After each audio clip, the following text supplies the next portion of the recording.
Listen, listen. I'm listening. This experience thus far has conveyed to me that it's possible that we are not real. We don't exist. Yeah, we don't exist. Um, You know. can you explain to me your train of thought, how you got to the fact that we're not real and don't exist based off of this experience? Oh, well, you know, first off, Okay. time isn't always real, right? No, time But does not exist. No such thing as time. it's possible that we don't. But we're here now. Yes. Um, it's. But I think we should continue like we do exist. You know? Okay. Okay. Claire has chat pulled up now, so she does have access to it. We figured that part out, among other things. I don't know how delayed chat is. We don't But know. We don't know what's being put out in the world at the moment. yeah. Um, but Oh, God. we are, as we've said, which this is why I don't know if we exist. I don't know what anyone has heard of our existence This is on true. this platform today. Because this is third start? Third Time we've started over. Mhm.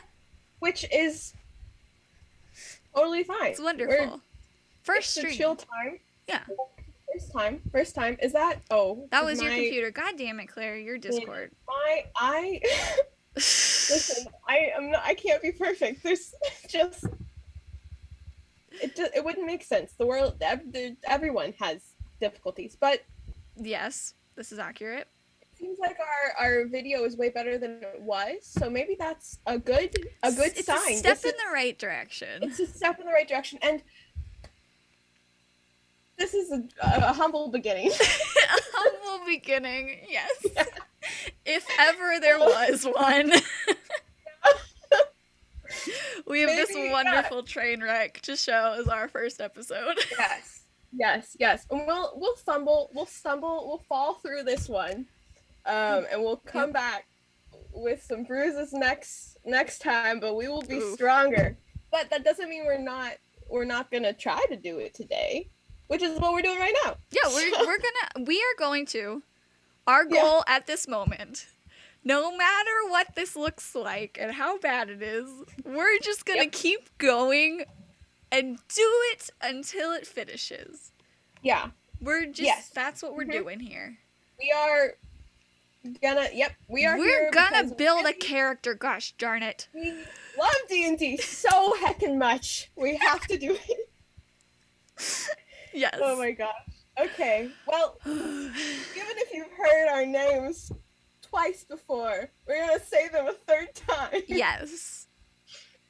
So yes, hi, yeah. I'm Claire. And I'm McKaylee. And this is our podcast. And Dragons! Oh my gosh. Amazing! I hope, yep. Mm-hmm. Yep. This is, jeez. We are so happy to be here. So happy. Yeah, no, it's very good. It's a very good time. Mm-hmm. It will be a good time. And maybe it already is. Maybe this is fun for you. I don't know. Okay, during that whole mess, somebody did follow us. So shout out to whoever that person was. I love you. And that's all I can say on that. Somebody saw this train wreck and said, yes, count me in, and I commend that. Yeah, absolutely. Okay, let's get to the details again. Let's go into it. Yeah, if you weren't here for the first two struggle bus moments earlier, we're gonna build a D&D character today. Yes. We're gonna build it completely randomly, too. It's gonna be very random.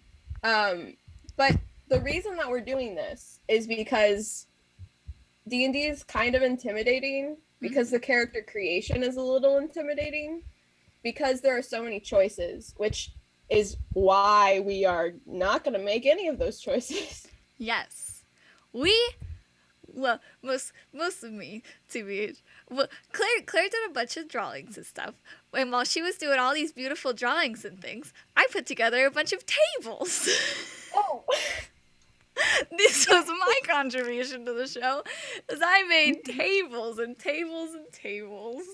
Beautiful tables, because there's everything. There's a lot of material that you can use to make your D&D character, whether it's from like the main like source material, the player's handbook, or if you're gonna, you know, find some homebrew, which if you don't know what homebrew is, it's something that somebody who's not affiliated with the official D&D people decided they wanted to make and was very cool, and they uploaded it somewhere, and you can use it sometimes. So some of the stuff we have is not just what's in the player's handbook. Yes. The standard.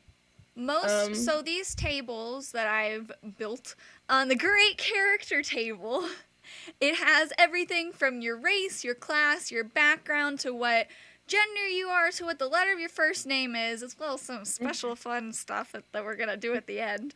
But I sourced material from the player's handbook, from Xanther's Guide to Everything, from Volo's Guide to Monsters.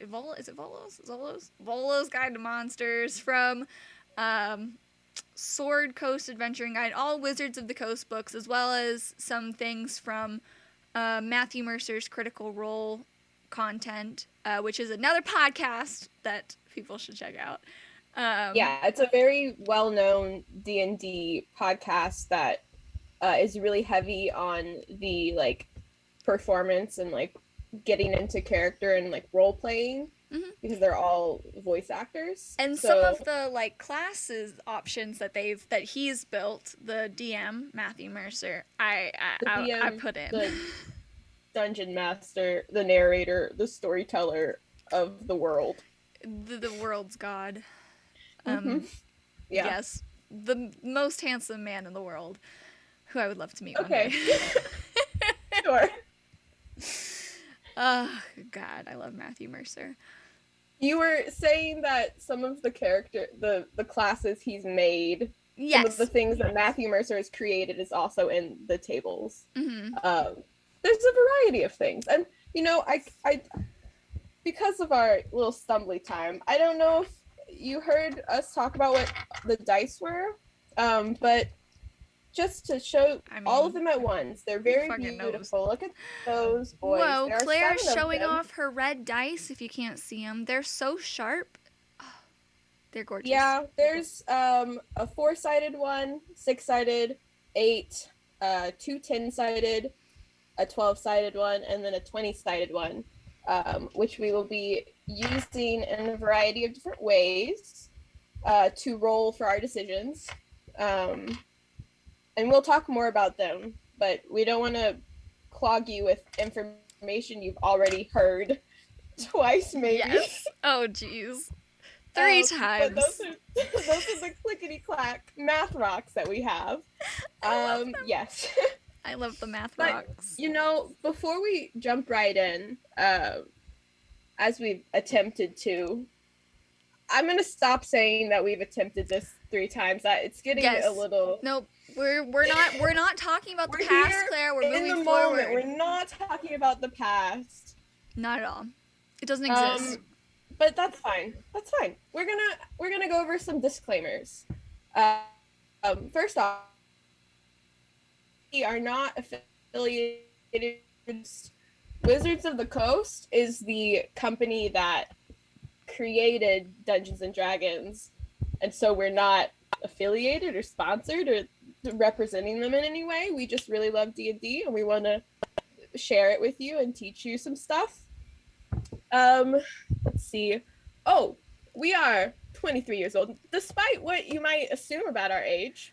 I know. I was telling Claire, this story just makes me so grumpy. I was at Taco Cabana yesterday, or not yesterday, 2 days ago, and this guy comes in and tells me he's 23, and he's like, yeah, like, I'm gonna be 24 in April. And then he says, you don't look a day over 26. And I was like, I don't know if that's a compliment. Like, what? I didn't even say my age. Why did you just guess 26? What is happening? Not that old. But but on the topic of us being 23 and the fact that D&D is a fantasy world and there's a variety of themes that may sometimes land on the heavier and occasionally more traumatic side.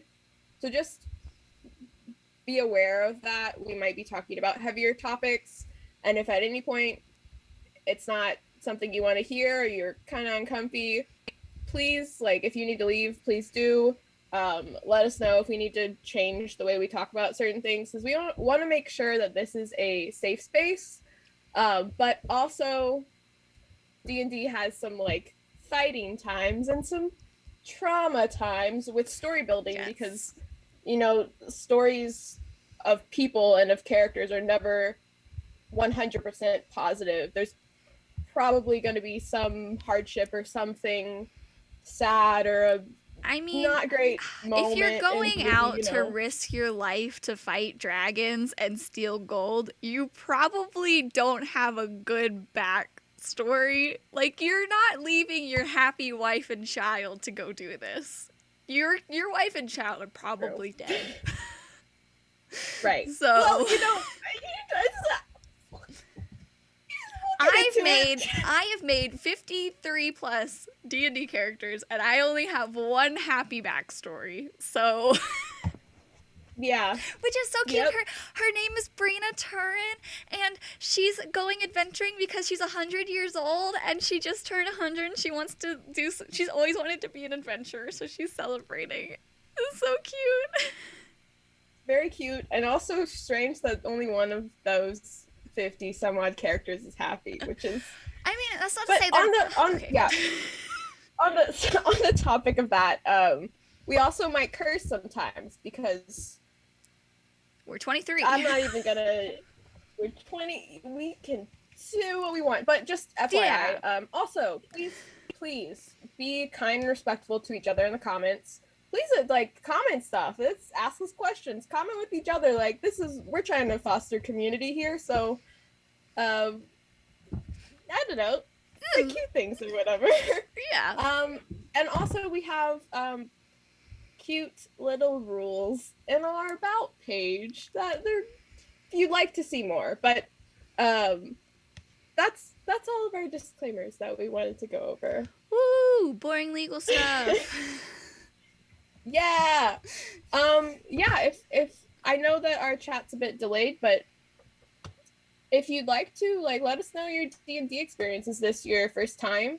Your first introduction to D&D? Have you played for years? Is this something you know everything about and are gonna know every word we're saying? Or are you hanging out with us? Are you here to learn? Like, what's the time? Yes, because we want to make this fun for all levels of experience, for people who are just starting out and for people who have been playing for years, because I think I enjoy we're making random characters and we're teaching you how to make characters, but also we might give you some inspiration for what your next character could be.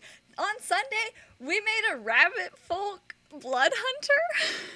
Mm-hmm. Like that, if I was watching a show and somebody made that, I'd be like, oh boy, this is gonna be my next character, and just start making it. Though I do that a lot, so yeah, it's not a good example. But maybe, and who knows, maybe you want one of these characters as an NPC, which is a non-player character. Oh, Claire, you froze partway through that. Oh boy, you're back. Oh no, am I back? Yes. So many layers of frozen today. Okay, I won't say it anymore. I keep saying that. Non-player character normally is someone that the DM, the dungeon master, the narrator creates to interact with the players. The other people who are being a character. They only have one character though normally. Yes, sorry. But yeah, you can use these for whatever, or you can just vibe with us and hang out and hear our dumb stories. Yes, because we got lots of D&D stories, as we've shown already, and we like to talk a lot. Well, Yes. I like to talk a lot. So We say the word's good. Nice. We say the word's good. Say the word's good. Cool. Well, I think are we gonna yeah. Well, I can't. Gosh, my brain. It's fine. We're chilling. So, here's the thing. You want to make a character. We want to make a character. Well, what's the first thing you do, right? What's the first thing? Well, I mean, there's so many different things that you can do. The order that we're going to do it in, though, we're going to do our race and background first. Because those will give us certain proficiencies that are set in place. And then we're going... Hold on. I'm saying lots of words, aren't I? You I did are it again. So ahead of the game, you don't even know, because where am I going to put this character, right? Oh my gosh, we got to show them the character cheat. Well, hold on. We're not going there yet? Yeah, we were going to... So when you want to create a character, normally you'll need a couple things. Yes. You'll need the source material, and you'll need a character sheet. And the D&D Wizards of the Coast, they have an official character sheet that you can kind of get anywhere. If you get it's in the player's handbook as well. There's a lot of good ones online. People design really beautiful ones if you want a certain theme, that sort of thing. There's a lot of information on them, and because we are walking through character creation, we have created a shorter version, or a simplified version, more or less, of the character sheet, which is our character cheat. Because it's cheating. It's a cheat. I think the video is all right, so you should be able to see it, but we'll still describe it as we go to that in a second. But we're going to walk you through it, and if you have any questions about it, please let us know. Also, just keep in mind, we are rolling this character at 3rd level, which some people will roll at 1st level. As you level up and as you move forward in the story and get stronger as a character, as a player, your person gets things. And the things they get at 3rd level are a little more, it kind of goes into your story a little more, so we wanted to build that level. Plus, it's fun. It's more fun that way. Yes. Maybe. I just like 3rd level because, 3rd level is when you get what's called your subclass, which is a more stylized, version of your class. You get more things that are specific to stuff, and it builds your character a lot, figuring out what their subclass is going to be. Yeah, so we're building them at 3rd level, just so you know. And I think we can go to our character cheat. We can go to our character cheat? Yeah. Okay. Woo. Let's go.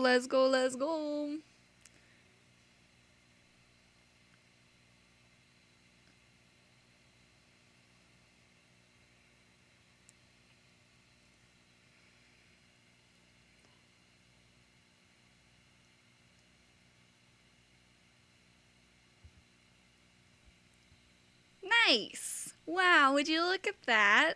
That's wonderful. It's a character cheat.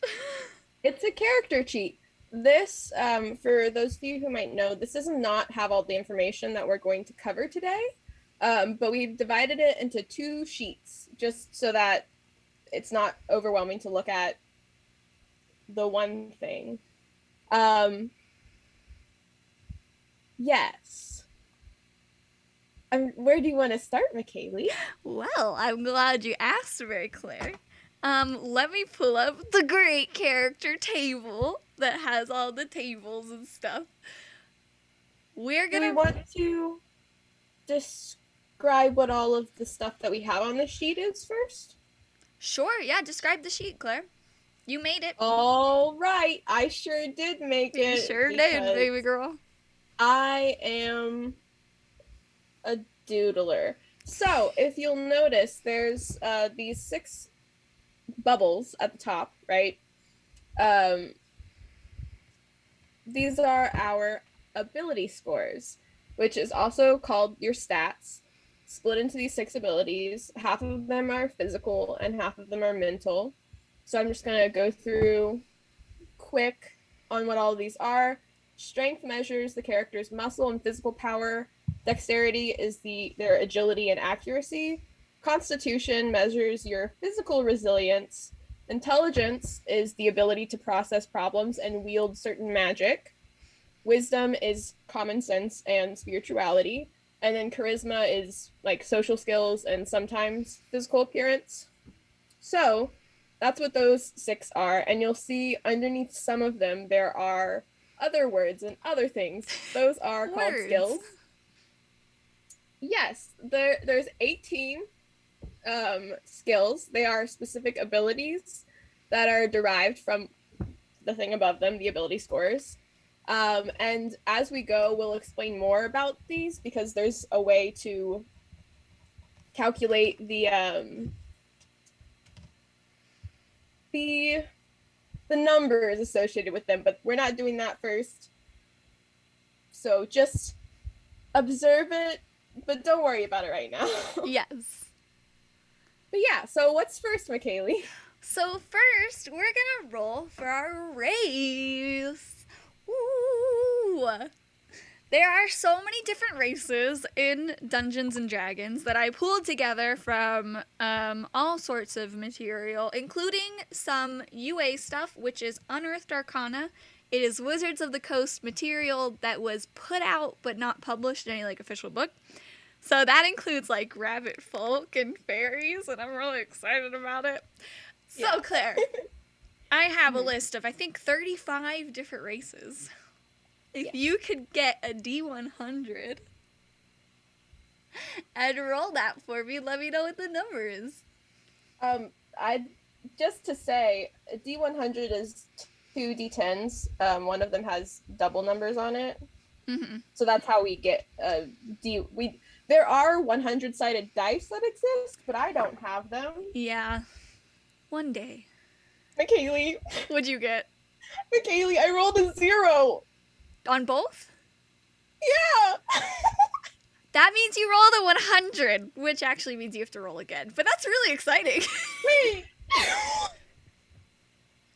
Is it possible to roll a 0?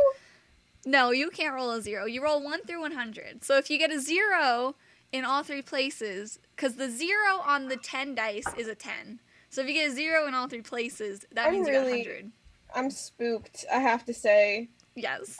This is a 93. A 93. Also roll again. Oh, man. There's only so many. The math kind of had to work out a certain way. 37. 37 I can do. Hobgoblin of the Fae. That, I think, is from the Unearthed Arcana. Let me... Oh, my gosh. Wow. Hobgoblin of the Fae? Yeah. Okay, this is the moment where we all learn that Claire might not know how to spell things. So if I spell it wrong, I'm sorry. I'm just going to say it now. Okay. Wow, I've never made a Hobgoblin of the Fae before. I've never made a Hobgoblin before. What am I saying? Okay. Wow. Okay, so amazing. We are a Hobgoblin of the Fae today. Okay, so a Hobgoblin, you spell it F-E-Y, but it's okay. Wait, how do I spell it? F-E-Y. Oh my gosh. Okay, here's the thing. Here's the thing. I had a I had a character, and it had a dog. She had a dog, One of and the our dog's first name was Faye, characters. and it was spelled Fae. And I was a dummy because I should have spelled it Fey because Faye That is very commonly used in D&D, and so I will yes. never ever get it right. So this is a hobgoblin, which is a like larger goblin, essentially creature that this one specifically is from the Fae. So that it's from the Feywild, which is another plane of existence. That's where all the fairies and stuff live, and it's so cute. And oh, I love the Feywild so much. Very good. Okay. Claire. So for Hobgoblins of the Fae, we get to increase 2 ability scores, but it tells us to pick which ones. So we're not gonna do that. So roll a d6 so we can figure out which one we're gonna do. 6. Increase your charisma by 2. Wow. And now roll another d6.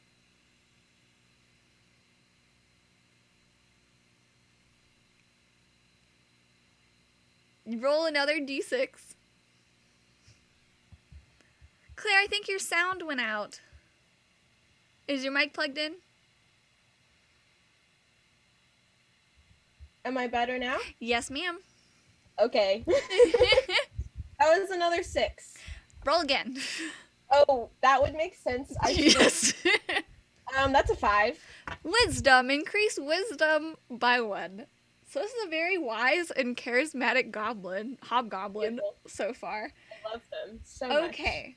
So, this is a humanoid, medium-sized creature. Their walking speed is 30 feet. So if you want to put 30 feet in the speed bubble. The speed flower. The speed flower. That means that they can move 30 feet per 6-second combat round. So each round of combat is 6 seconds. Most humanoids that are medium have 30 feet of movement. But if you're smaller, like a little baby gnome, you'll have 25. Okay. They also have dark vision, 60 feet. What is that? Dark vision is something that humans don't have, which sucks. But it's the ability to see in darkness as though it were dim light, and dim light as if it were bright light. So it's pretty helpful for when you're like doing dungeon crawls and stuff, and like. And a lot of these features and traits, and if we go into spells, depending on what class they are, a lot of them have like 60 feet or a 20-foot cube. Those numbers are mostly important for combat, and if you have like a battle map, a physical map or a digital map, if you're playing online. So you know how much area is affected or how much the distance you can see. It's like a mechanic. It is a mechanic. What am I saying? It is. Yes, wonderful. So, as a hobgoblin of the Feywild, they have Fey ancestry. I'm going to spell it right this time. Yes, you can do it. This is something that elves have normally. Like in the player's handbook, this is pretty much just reserved for elves. So the fact that they gave this to a hobgoblin is pretty wild. Mm-hmm. It means that you have saving throws. Ooh, for them, so they have saving throws to avoid or end the charmed condition. So wait, they have advantage on saving throws to avoid and end the charm? So advantage means you roll the dice twice and take the higher number. So that just means that they have a better chance of succeeding at not being charmed by another creature, that's pretty lit. I mean, that's nice. Okay.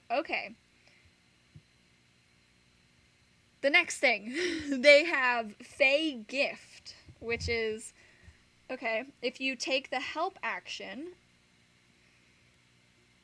you can take the help action as a bonus action. Oh, that's so nice. And then you get 3 different things by doing the help action. You can do hospitality. So you and your target get temporary hit points. Or you can do passage, You and your target increase your walking speed. Or spite, which is you and the target of your help action. When they hit another creature, that creature has disadvantage on their next attack.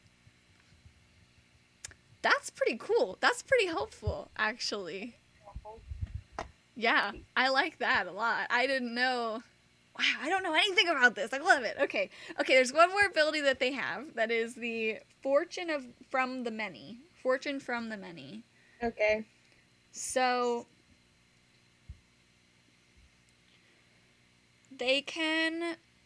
Okay, if they fail an attack roll, ability check, or saving throw, which is just your basic, what you'll roll for, pretty much, anything. You can... It says draw on your bonds of reciprocity. Reciprocity. Did I say that right? Reciprocity. You know. Who fucking knows? To gain a bonus equal to the number of allies in 30 feet. That's pretty awesome. That is pretty awesome. Yeah. Interesting. Okay. And then the languages you can speak. The languages you can speak are common and one of your choice. So, my lovely Mary Claire, could you roll a d20 to tell us what language we're going to be speaking? We're speaking a 9. Celestial. Yes. I have... Celestial is the language of the gods, for those who don't know. Listen, this so far so good, I'd say. A hobgoblin of the Feywild that speaks Celestial? Yes. Okay, I'm here for it. Let's go. Yep. Okay. So now we need to roll for the background. This is going to tell us what our character was doing before they became an adventurer. So, Mary Claire, grab yourself a D100, please, baby. Okie dokie.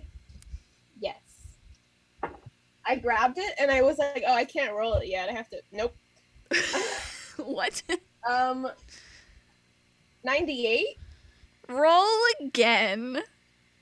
You're so close. Oh, this one has less of a chance of rolling again, too. What'd you say? 6. 6. They are an anthropologist. Yes.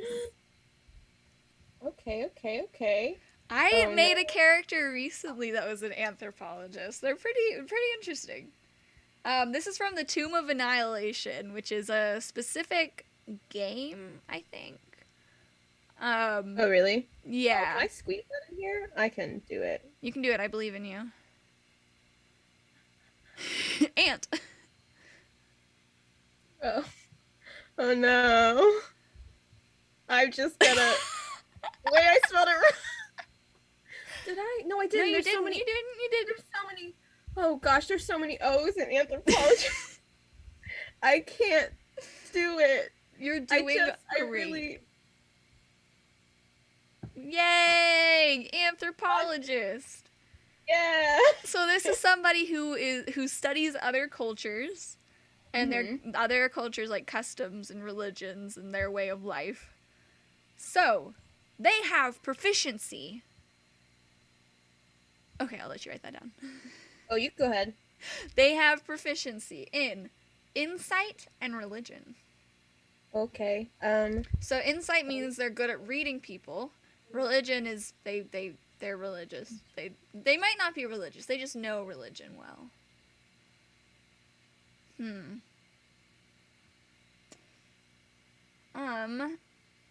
Our next, as an anthropologist, they get 2 languages of our choice. Whoa. So you gotta roll some more D20s for me, Mary Claire. How many? 2 more D20s. Okay, I'll roll them at the same time for expediency. 10 and 7. Okay, they speak orc. Orcish. Okay. And, you said 10? 10 and 7. They speak deep speech. Yeehaw. Deep speech, that's the language of, like, the, like, underground-ish areas. Like, it's a dark language. Deep speech. Oh, no. Deep speech is spoken, according to the player's handbook, it's spoken by mind flayers and beholders.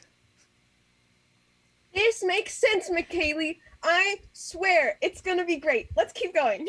I am so excited to hear how this all makes sense. I am ready for it. My Okay. brain has ideas. Okay, so they have in their equipment, they get a, which you can just put this in your background, they have a leather-bound diary, a bottle of ink, an ink pen. I'll wait for you to catch up. A set of traveler's clothes. And then we're gonna roll for a trinket. We get a trinket. Yes. D100? And not the bear. Yes, D100, please. While I do that, explain who Trinket is, McKaylee. Trinket is from the show Critical Role. It was a bear of the ranger, Vixalia.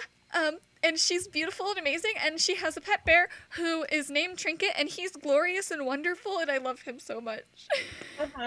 79. Okay, 79 is an invitation to a party where a murder happened. McKaylee, it makes sense. I don't... I'm excited to know how it makes sense. Oh man. Okay, listen. On the sheet, I wrote murder invitation. But you and I and everyone else knows that is not an invitation for murder. It's an invitation to a party where there's murder. I think it's an invitation for murder. It's allowing them to be the murder hobo of their dreams. That's a good point. What's a murder hobo? A murder hobo is like my D&D party that I play with on every other Friday, where we just like to kill people, just to kill people. A shop merchant looks at us funny, and our paladin will punch him in the face. It's great. Great. Okay. Shout out to that crew. We still need a name, but amazing. I love it. God, I love that group. Okay. So their features. Hold on, wait. I'm looking at chat. I don't know how to do deep speech, okay? I can't speak it. Can you speak it, McKaylee? Did somebody ask us to speak deep speech? Yeah, to do an impression of... Okay, if it's from Mind Flayers and have, like, the tentacle-y things. Oh my gosh. Oh, okay. Gotcha. So it's the speech of them, and they speak, they speak telepathically. I always imagine it sounding like... you know, like a chicken. Hold on, are you telling me you think it's really high pitched like that? Like, yes. It's like, listen, it's like aliens, little aliens back and forth. The idea of encountering a beholder, which is a monster that is kind of scary to run into, and just so two beholders show up and they're talking to each other, and that's what you hear.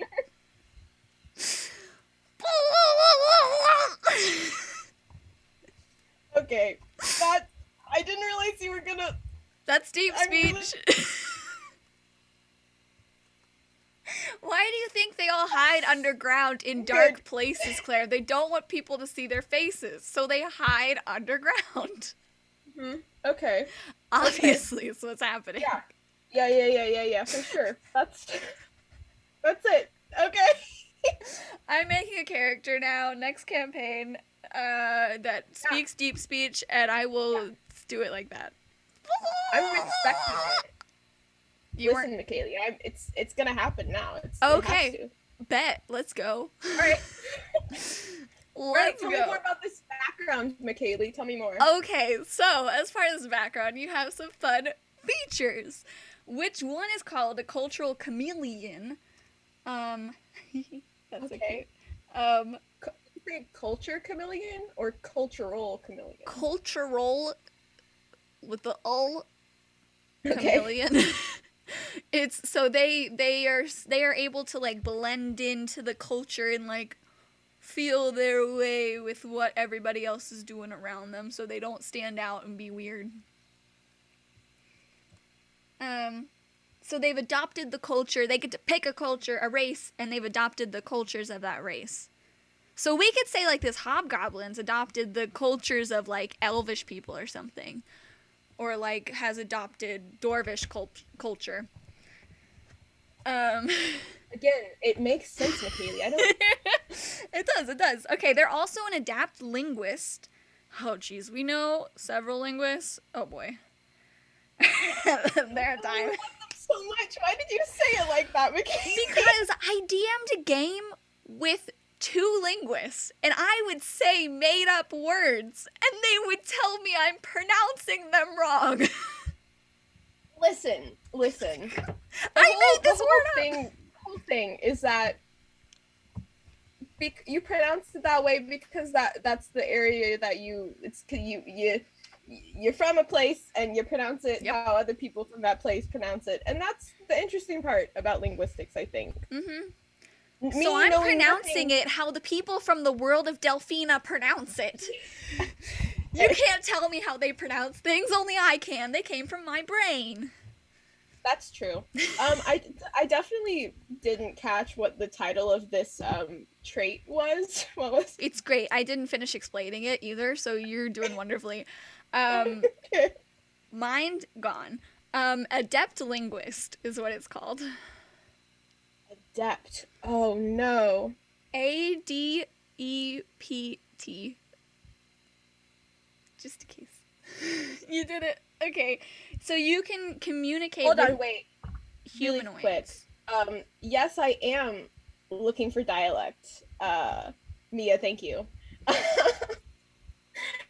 Wait, what? You're right. The thing I said about how you say things because of where you're from, that's your dialect. I couldn't figure out the word, but Mia told me, so thank you, Mia. Thank you, Mia. We appreciate the help with words. Yeah. We have one brain cell that's being split between the 2 of us, and the words are not coming correctly at the moment. They're not. It's a tough time over here, but we'll keep going. Okay, an adept linguist. So that means you can basically speak to anybody, is what it is. You have to observe somebody speaking for a day, and then afterward you learn a handful of important words, expressions, and gestures to communicate on a rudimentary level. So you can communicate with anyone, no matter what language they speak. That's pretty helpful. Shortcut talking, that works. Claire wrote shortcut talking on the sheet. I think that describes it well. I love it. Okay, here's the thing. When you're making a sheet, there's never enough room. Enough room. So you should give yourself notes how you want them to be. Yep. And I have some great that notes. is what I want. I love it. Okay, let's move on to our personality traits, which is something that is an optional thing you get from your background that is really just to help you like spawn what you want your character to be like, but we're gonna roll for some of those. They already give you tables, which is super nice. So this one is a 6 table. So Claire, if you could roll a d6 for the personality traits of this hobgoblin. A 3, I would rather observe than meddle. This makes sense, McKaylee. You'd rather observe than meddle. You observe to learn how to speak. It just... Jeez. Oh man. Okay. So that's their personality trait. Now we've got to get their ideal, which the ideal is going to determine whether they're, I guess for this background, if they're lawful, good, or chaotic, or if we pick one. So, roll another d6, Mary Claire. I hit the wall on that one. It's a 1. It's a 1. So this is, the ideal is discovery. I want to be the first person to discover a lost culture. And now we need to roll for what their alignment is, because this alignment is any. Oh boy, do I roll 2 for that? You're going to roll 2d4s, pick which one is first, and which one is second. First, second. Nice. Oh. 4 and 3. Roll the 4 again. Oh, I cocked it. Wow. Keep hitting 4, man. What's that? Tell it to stop being good. All right. 3 and 3. Is chaotic evil. Oh no! Sure is. It sure is chaotic. Let's go. Oh boy. Oh man. I am here for this. So this means this person doesn't follow the rules. Mm-hmm. They have their own, they just do their own shit, but they do it for their own best interest.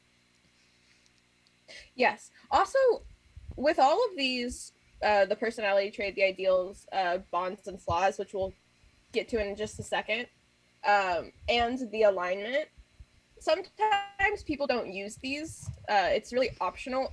Most of the,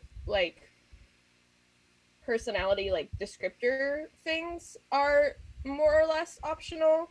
It's really how you want to play the character. If you think these are helpful, cool. And you don't have to roll for these things. It gives you a table to roll, but you don't have to. But here we are.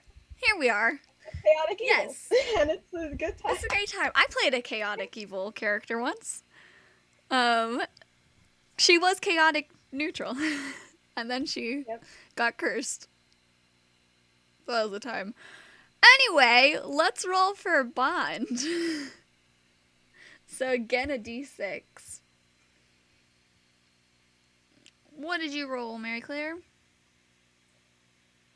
I think I left the plane of existence, so say that one more time. Could you roll a d6 for me, please, so we can get our bond? Get our bonds on. A 6. I have a trinket that I believe is the key to finding a long-lost society. Are you going to say that this is... Oh my gosh. Claire. The murder invitation. Nice, nice. Okay. You said a trinket that's a key to a long-lost civilization?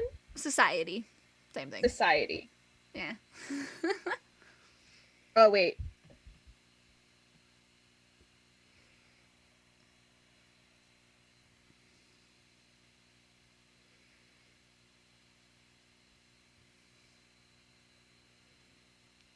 Okay, and our last one is our flaw. What's this character's downside? 6.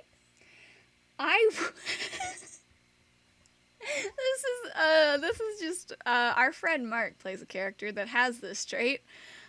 I wear a tribal mask and never take it off. Oh yeah. That's a fun one. Okay, so we have a chaotic evil hobgoblin of the Fae speaking Orc Celestial Deep Speech. They're really good at figuring out what people are saying. They observe rather than meddle in things. What was the discovery exclamation point? Oh, that's they want to discover things. They have a key to a lost society. And they wear a tribal mask. Yes. Interesting. I think you know what I'm going to say. Say it. Say it, bitch. It makes sense. It all makes sense. Oh boy, oh boy, oh boy. Okay. Well, the next thing we need to roll for is the gender and the first letter of their name. Those are both really important things that come before class because I want them to. Yes. There's no reason for this. D4. Roll, baby. 3. A 3. They are non-binary hobgoblin. I see. That makes sense. Do hobgoblins have gender? We probably should have. Does that exist in the hobgoblin world? I don't know. I'm going to be looking up lore on hobgoblins after this. Yeah, and there's a lot of lore on so many things related to D&D that you can just Google. And normally when you're Googling D&D stuff, you can either say the thing you want and then put D&D after it, but definitely you would want to say the thing and then put D&D 5e or just 5e. Because that's 5th edition. That's the it'll give you the most accurate, up-to-date information related to the lore that you're looking for. Yeah. So, and also, you can look at the lore and you can go with the lore, but a lot of this is you building the character. Mm-hmm. So you can also choose to not look at the lore and just communicate that what the actual lore is with your dungeon master, so that they know what the lore is, and you guys can work together to build the story and the character. I have a D&D character that is an ethereal genasi, which means that her people are from the ethereal plane, which in most D&D lore, people don't live in the ethereal plane.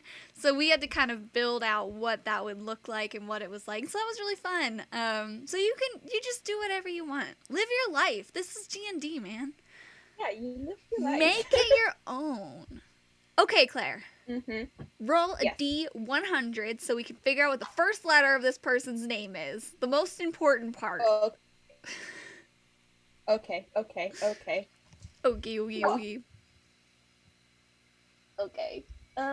63. A 63 is a Q. Oh my gosh. Their name starts with a Q. Gosh, okay. Yes. Quincy. Well, Quincy, I feel like we need your help. What should this character's name be? It has to start with a Q. Has to start with a Q.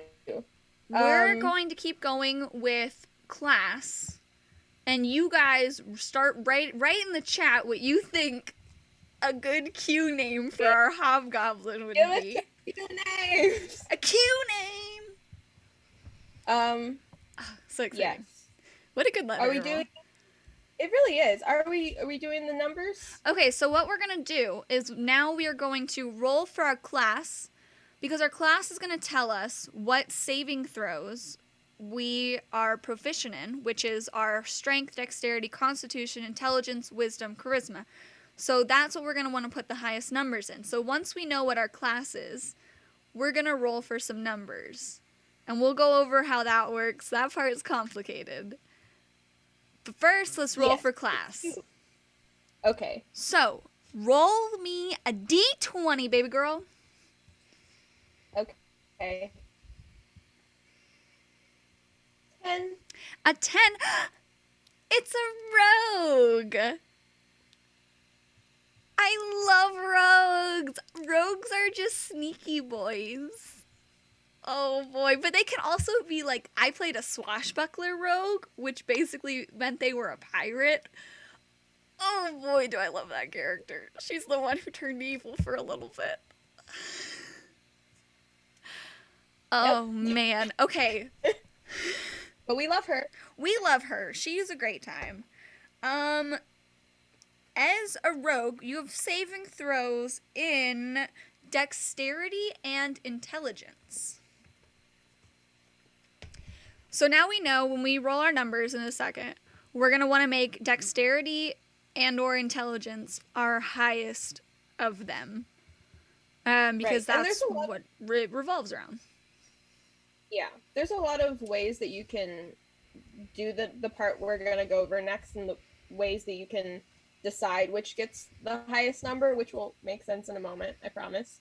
But the way we're doing it is just the only thing that we're not rolling for is where we put the numbers. And because our saving throws have proficiency, which proficiency is it means that you're good at it, and so you get bonuses that help you with your roll so that you have a better chance of success. You can still totally fail at that skill, but if you're proficient in it, that means that you have a better chance.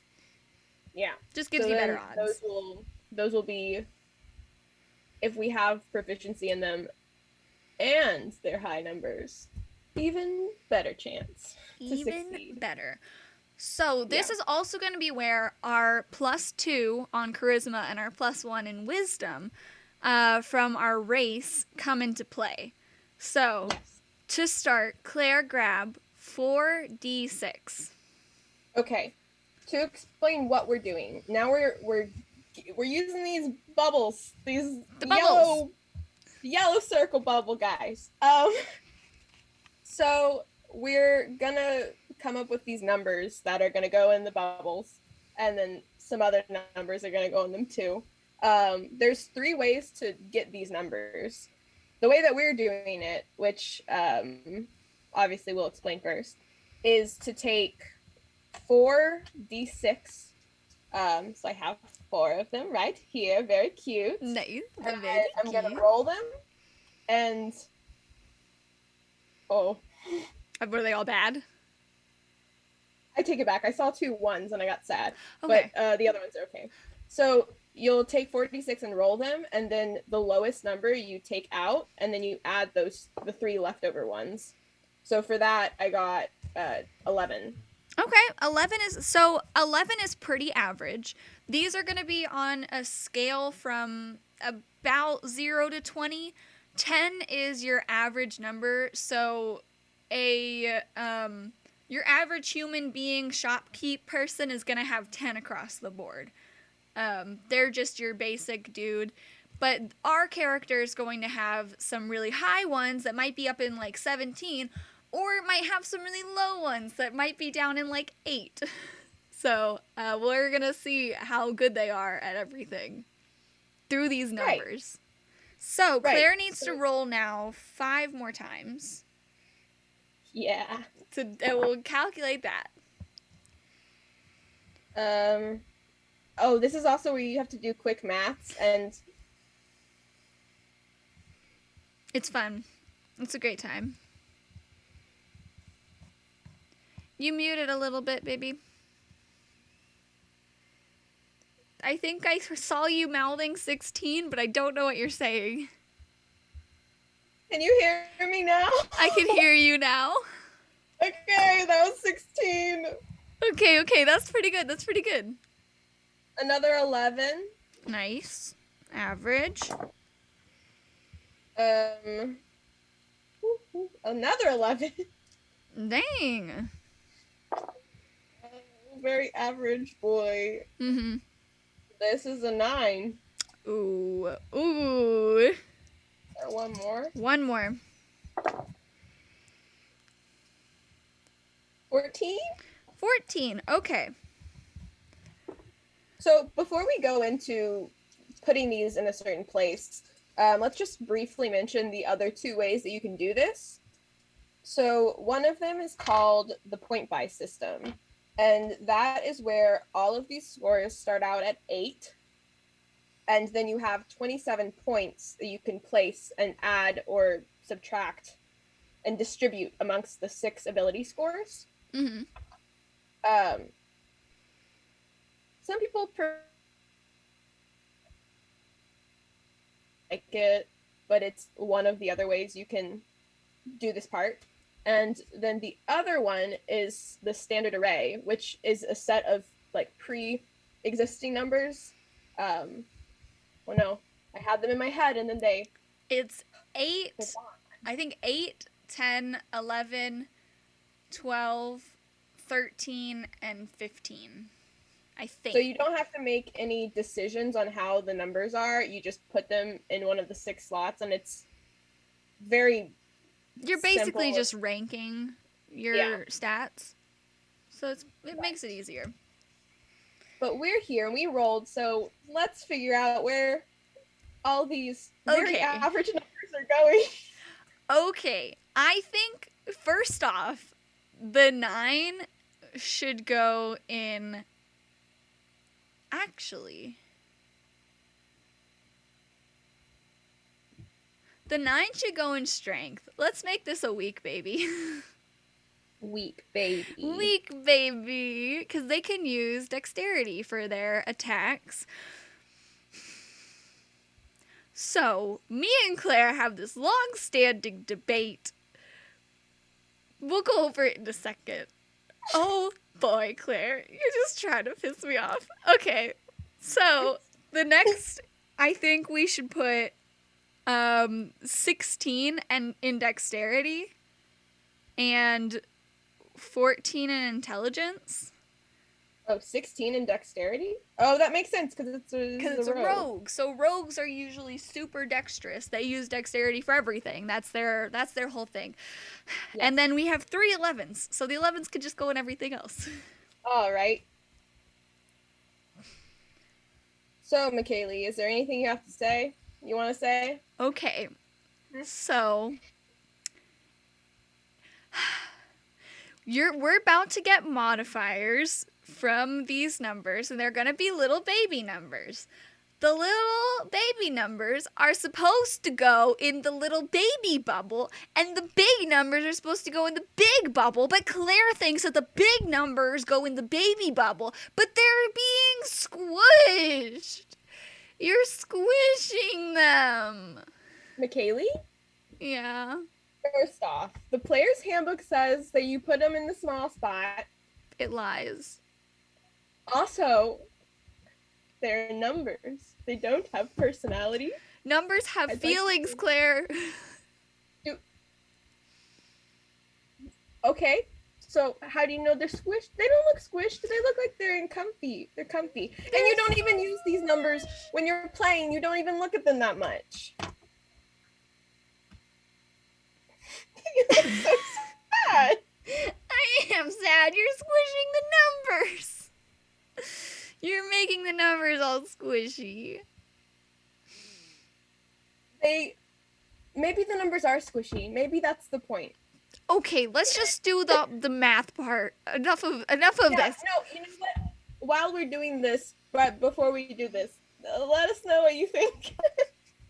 Do the big numbers go in the big bubble and the little numbers go in the little bubble? Or should it be the way that Claire's drawing it, which Why is did you say wrong? That so biased. You said that with so much emotion and to the support of your Because I have emotions about this, Claire.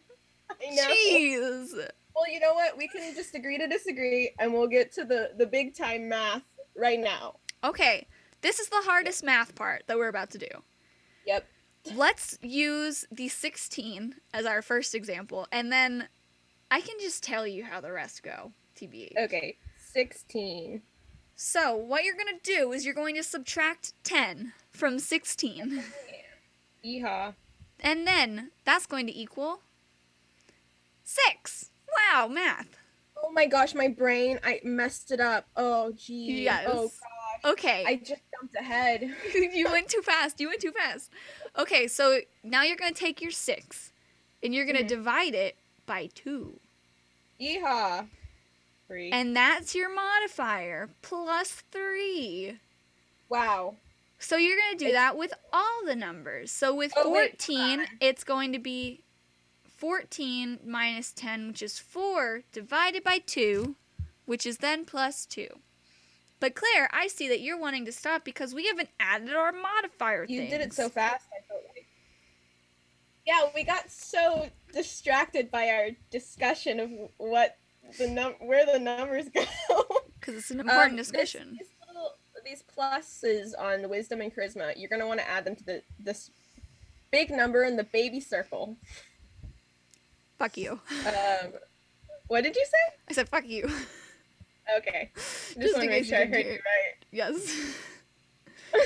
Okay. The baby number goes in the baby bubble, but it's okay. It's whatever. It's okay, sure. Fine. Everything's You'll fine. notice that the even numbers are easier to calculate really quick. Like looking at the 12, I know that's +1 because it's the 2 divided by 2. But with the 11 and the 13, what you do is you round down. So you're going to do that with the 8 too. You round down. So it's going to be 10. Instead of it being 11, you just go down 1 to 10, and so then that's 0. And with the 13, you go down to 12. Which we already did 12, so that's plus Yep. 1. And with 9, we're going to go down to 8. So that's going to give us a negative number. So we're going to have a -1. Wow. I just want to write it out. I know that it's... Math, I don't do it very often anymore. So. Damn. It's true, it's true. Okay. Yeehaw. Look at that! Yeehaw, mother truckers. We did it. Okay, hold on. I think we have some Q names in the chat. We will do our Q names, and then we are going to take a quick little fun break and come back and finish up with our class and our background. What are our Q name options, Mary Claire? Okay. We have Quincy. Yes. Qbert.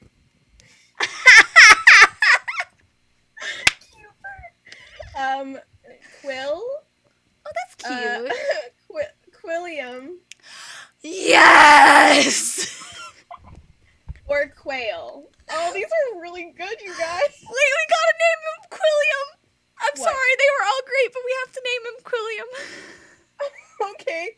Thank you, Mr. Martian Man. That was a good name. I love that so much. Oh, I wrote with the eraser. Quilliam. Oh, God, that's so good. I don't know why. That just makes me so happy.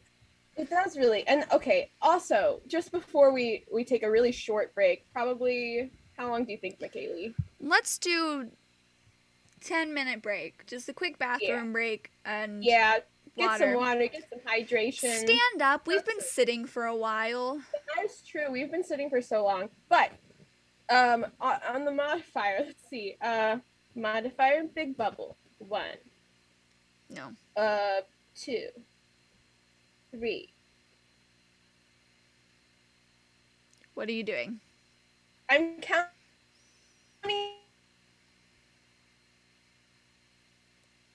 My brain is just...